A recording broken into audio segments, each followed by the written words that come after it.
Tyrone Vickery hitting Dean Cox.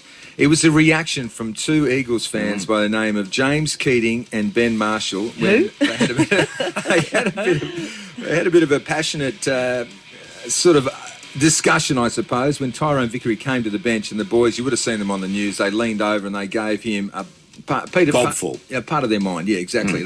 They unloaded on him, but they didn't swear, and fair to say that it was a pretty ordinary act by Tyrone Vickery. I mean, that's winding back to the 1970s, something like that. I mean, well, you didn't even need all the cameras around the ground to catch it. It was absolutely ridiculous. And, I mean, I found it interesting that he only got 4 weeks. You think Barry Hall got 8 for hitting Staker. Exactly. Now, the ball wasn't in the vicinity with Barry Hall, but the ball was in the vicinity with Cox and Vickery. But I can't see that one is worth 4, one's worth 8. I mean, Cox was out of the game. Exactly. Knocked out, couldn't come back. And what about the timing? You know, he'd only just announced his retirement days earlier, and then that happened. Shocking. Hitting Bambi, that was. The crowd wasn't impressed with that. Was it Bambi or Bambi's mum that got hit? I can't remember in Bambi, but no, you're spot on there. And when you think Nat Fyfe got 2 weeks for what he did, and that fella got 4, so I was hoping that Woosha was still playing. So that's why, as our bloody great moment, it was good that somebody actually said something, and it was this fella by the name of James Keating, and we've tracked him down, and earlier this morning we spoke to him about whether his life has changed.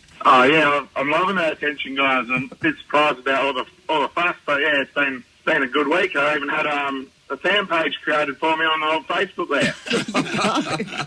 So do you think you boys overstepped the mark? Some have said you did. Not at all. No, I didn't even come close to stepping over the mark. You know, there was no swearing. You know, people compare it to the 13-year-old girl that got kicked out from Collingwood, but, you know, we don't say anything racist or anything like that. So what did you actually say to him?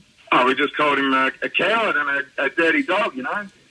Of course, getting fired up, but that's because it's Coxie, you know. And what did the security guards say to you? I saw them come over to you as well, but at one stage there I thought, oh, the boys are out, but it didn't happen. Oh, no, at first they come over and said, you got to watch your language, and I said, hey, I haven't sworn, I haven't used bad language, and they said, oh, right, well, just keep it down a bit, and I think he hung around for pretty much the rest of the game, but then he realised we weren't doing really anything wrong, and he took off. You could be employed, I reckon, from now on, because Tyrone Vickery had a very ordinary second half. You obviously got into his head. If it does the trick, that's my plan, to get into the head. I do the same thing at the Perth Scorchers matches, and it's rattled a few people, you know. And what's the feedback been generally, though? I mean, when you after that, were the Eagles fans all patting you on the back? Most of them, yeah. I'd say about 95%.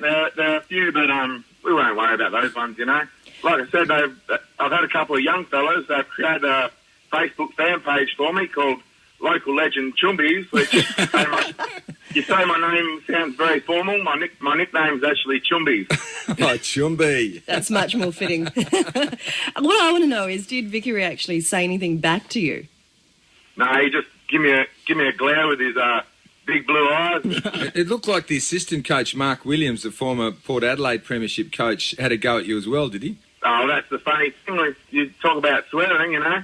I wasn't the one doing any swearing, but Choco's actions were fairly questionable.